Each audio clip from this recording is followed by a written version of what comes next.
एक बहुत बड़ा झूठ हर तीसरे रील में बेचा जा रहा है कि आंख बंद करो और इमेजिन करो और पूरी दुनिया आपके कदमों में होगी। लोग इसे मैनिफेस्टेशन कह रहे हैं, पर मैं इसे टेम्पररी ब्रेन डैमेज कहता हूं। करियर बड़ा करना हो या बिजनेस, अगर सिर्फ सोचने से चीजें बदलती ना, तो इंडिया के हर नुक्कड़ में बैठे लौंडे मिलियनर होते।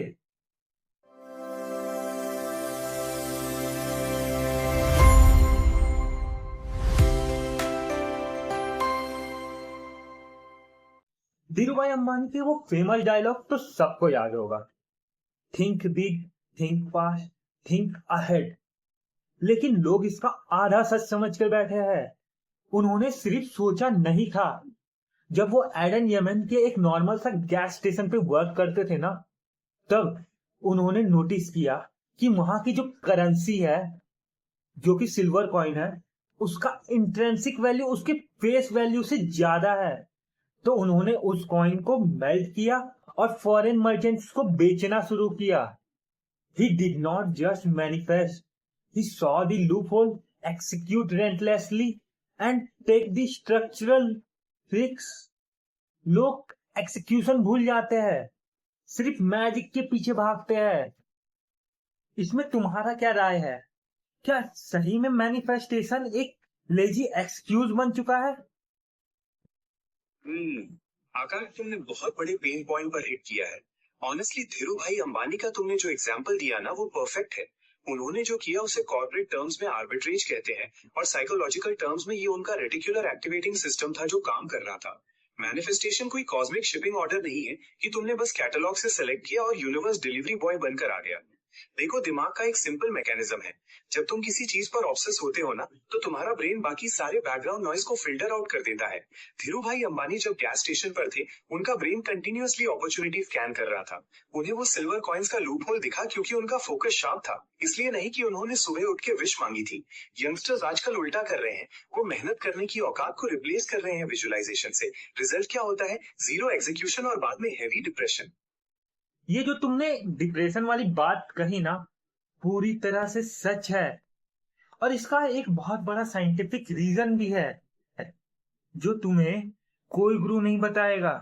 देखो, जब तुम एसी वाले कमरे में बैठकर आंख बंद करके यह सोचते हो ना, भाई मेरे पास भी एक दिन बहुत बड़ा ऑफिस होगा, मेरे अंडर 100 से ज्यादा लोग काम करेंगे, तो तुम्हारा ब्रेन को ये लगता है कि तुमने वो चीज ऑलरेडी अचीव कर चुका है। साइंस कहती है हमारा ब्रेन एक रियल एक्सपीरियंस और एक हाई डेफिनेशन इमेजिनेशन का बीच का फर्क नहीं समझ पाता है। तुम्हें वहीं बैठे बैठे डोपामिन हिट मिल जाता है और तुम्हें अंदर ही अंदर अच्छा लगने लगता है, बिना एक भी कॉल लिए, बिना एक भी लाइन कोड लिखे। और ये सबसे बड़ा ट्रैप है। जब तुम्हारा दिमाग एक झूठे सपने से ही सेटिस्फाई हो जाता है ना, तब रियल वर्ल्ड में घसने के लिए जो एनर्जी चाहिए वो तो वहीं खत्म हो गया ना। तुम डोपामिन लेके सो गए और अगले दिन उठे तो फिर वहीं के वहीं जीरो पर ही खड़े हो। मुझे ये नहीं समझ आता है कि इस केमिकल लूप से लौंडे निकले कैसे। इसका रियल अल्टरनेटिव क्या है? बिल्कुल स्पॉट ऑन बात है आकाश। इसे साइकोलॉजी में मेंटल इंडल्जेंस कहते हैं। जब तुम सिर्फ एंड गोल को सेलिब्रेट करते हो ना, तो तुम्हारा दिमाग प्रोसेस से नफरत करने लगता है। एक बड़ा मजेदार साइंटिफिक स्टडी हुआ था एनवायू में। उन्होंने 2 ग्रुप्स पर रिसर्च की। पहले ग्रुप को बोला गया कि तुम सिर्फ अपने गोल्स को विजुलाइज करो, जैसे एग्जाम में टॉप करना या जॉब मिलना। दूसरे ग्रुप को बोला गया कि तुम गोल को नहीं बल्कि उस प्रोसेस को विजुलाइज करो जो तुम्हें वहां तक ले जाएगी, जैसे लेट नाइट पढ़ाई करना या रिजेक्शन झेलना। गेस क्या हुआ? जो पहला ग्रुप था, जो सिर्फ सक्सेस मैनिफेस्ट कर रहा था, उनकी परफॉर्मेंस ड्रास्टिकली ड्रॉप हो गई, क्योंकि उनका दिमाग पहले ही सेटिस्फाई हो चुका था। रियल सक्सेस मैनिफेस्टेशन से नहीं, प्रोसेस विजुअलाइजेशन से आती है। अगर दिमाग को ट्रेन ही करना है ना, तो कार चलाते हुए मत देखो, ये देखो कि जब सुबह उठने का मन नहीं करेगा, तब तुम अपना लैपटॉप कैसे खोलोगे। जब क्लाइंट मना करेगा, तब तुम दूसरा मेल कैसे लिखोगे। मैनिफेस्ट करना है तो डिसिप्लिन करो, आउटकम नहीं। यार, ये जो प्रोसेस विजुअलाइजेशन वाली बात तुमने कही ना, इसने तो पूरा पर्सपेक्टिव ही क्लियर कर दिया। इसका मतलब साफ है, सपने देखना गलत नहीं है, पर उन सपने को लेजी नशा बना लेना डिस्ट्रक्टिव है। तो जो इंसान आज हमें सुन रहा है, जो इस टॉक्सिक मैनिफेस्टेशन के चक्कर में अपना टाइम खराब कर चुका है, उसके लिए एक रियल अल्टरनेटिव क्या है? जैसा कि प्रॉब्लम बता देना कहीं हमारा स्ट्रेटेजी में है ही नहीं, तो चलो इसे एक कॉन्क्रीट क्लियर फ्रेमवर्क में ब्रेक डाउन करते हैं। अगर आप सही में बदलना चाहते हो तो फेक लॉ ऑफ अट्रैक्शन छोड़कर ये 3 स्टेप इंजन को इम्प्लीमेंट करो। पहला step, replace desire with micro target. मुझे एक बड़ा बिजनेस बनाना है, ये एक वैग मैनिफेस्टेशन है। अगले 2 घंटे में मुझे 10 बिजनेस डेवलपमेंट मेल सेंड करना है, ये एक टारगेट है।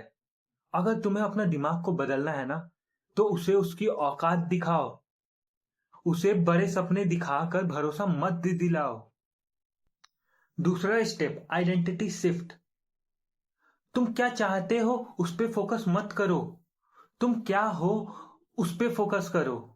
एक इंसान जो मैनिफेस्ट कर रहा है मैं फिट हो जाऊंगा, और वहीं दूसरा इंसान जो खुद को एक एथलीट की तरह देख रहा है। एथलीट सुबह उठ के मैनिफेस्ट नहीं करता है, विश नहीं मांगता है, वह सुबह उठ के डायरेक्ट जॉगिंग शू पहनता है। और तीसरा और सबसे जरूरी स्टेप, फीडबैक लूप। यूनिवर्स तुम्हें कुछ नहीं देगा जब तक तुम खुद का डिलीवरल खुद चेक नहीं करोगे। हफ्ते के एंड में खुद से हिसाब मांगो, कितना सोचा और कितना किया। इसमें तुम्हारा क्या राय है? क्या ये फ्रेमवर्क उस आधे अधूरे झूठ से बेहतर है? हाँ आकाश, ये फ्रेमवर्क सिर्फ बेहतर नहीं है, ये बुलेट प्रूफ है। इसमें जो तुमने आइडेंटिटी शिफ्ट की बात की है ना, वो बिहेवियर साइंस का कोर है। जेम्स क्लियर ने भी अपनी बुक एटॉमिक हैबिट्स में यही कहा है, true behaviour changes identity change. देखो, जो तुमने तीसरा स्टेप बोला, फीडबैक लूप, वहीं पर सबसे बड़ा गेम चलता है। एक सक्सेसफुल एंटरप्रेन्योर और एक ड्रीमर में यही फर्क होता है। ड्रीमर सिर्फ उन चीजों को देखता है जो उसे अच्छी लगती है। एंटरप्रेन्योर हर हफ्ते अपने फाइनेंशियल स्टेटमेंट्स, अपनी सेल्स शीट और अपने रिजेक्शंस का डेटा देखता है। जो लोग सोते हुए मैनिफेस्टेशन कर रहे हैं, उन्हें लगता है कि अगर उनका काम नहीं बन रहा तो शायद उनकी फ्रीक्वेंसी मैच नहीं हो रही है, यूनिवर्स उन्हें टेस्ट कर रहा है। नहीं यार, तुम्हारा कन्वर्जन रेट खराब है, तुम्हारी स्क्रिप्ट बकवास है, या तुम्हारी मार्केटिंग खराब है। अपने फेलियर्स को मिस्टिकल या स्पिरिचुअल रीजंस मत दो। एक्सेल शीट खोलो, रियल फीडबैक देखो और बदलो। यूनिवर्स सिर्फ उनका साथ देता है जो सिस्टम पर काम करते हैं, जादू पर नहीं। कसम से, तुमने ये जो मिस्ट्रिकल रीजन वाली बात बोली ना, इनसे एक बहुत बड़ा टॉक्सिक कल्चर को एक्सपोज किया है। आजकल का यंग लॉन्डो में एक बहुत अजीब सा डर बैठ गया है टॉक्सिक पॉजिटिविटी का। उन्हें लगता है कि उनका दिन खराब गया या उन्हें बुरा फील हो रहा है तो उन्हें वो छुपाना है। नहीं नहीं, मैं हमेशा पॉजिटिव रहूंगा। लो फील किया तो फ्रीक्वेंसी डाउन हो जाएगी और यूनिवर्स बुरी चीजें को मैनिफेस्ट कर देगी। तो इंसान है या रोबोट? फेलियर होने पे दुख होना, रोना आना या गुस्सा आना एकदम नॉर्मल है। तुम तब तक रिसाइलेंस नहीं हो सकते जब तक तुम एसी वाले कमरे में बैठकर आई एम वरीड चिल्लाते रहोगे। असली मेंटल ग्रिप तब बनती है जब तुम मार्केट में उतरते हो। पहला क्लाइंट तुम्हें मुंह पे रिजेक्ट करता है, दूसरा क्लाइंट तो तुम्हारा फोन ही काट देता है, तीसरा वाला तुम्हारा मजाक उड़ाता है। और फिर उस हर एक माइक्रो फेलियर के बाद तुम्हारा दिमाग सुन होता है। और फिर जब तुम चौथी बार उठते हो और कॉल लगाते हो ना, वहीं से तुम्हारा दिमाग मजबूत होना स्टार्ट होता है।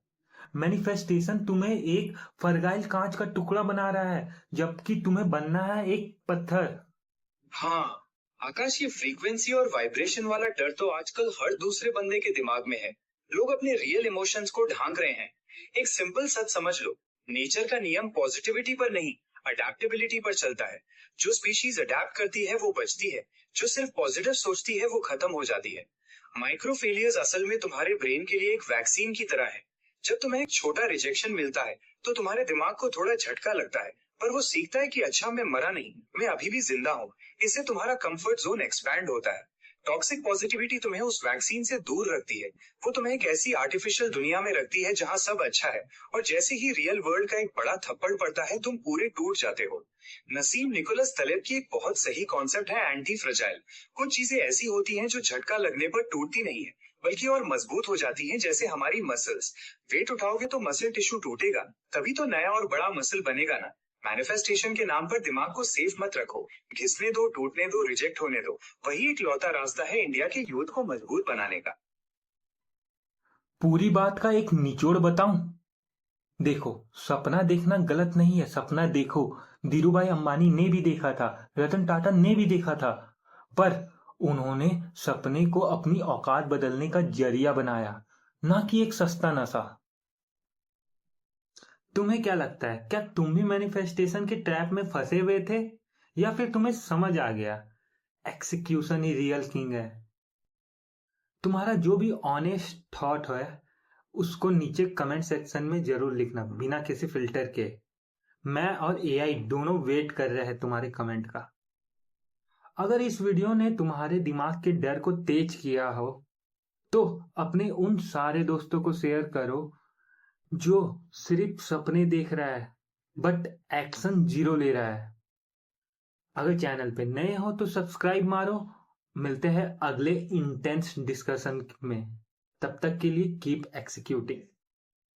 Perfect wrap up Akash. बैठकर विश मांगने से बेहतर है फील्ड में उतरकर सीखना। कमेंट्स में मिलते हैं सबसे। Stay grounded, stay sharp, bye bye.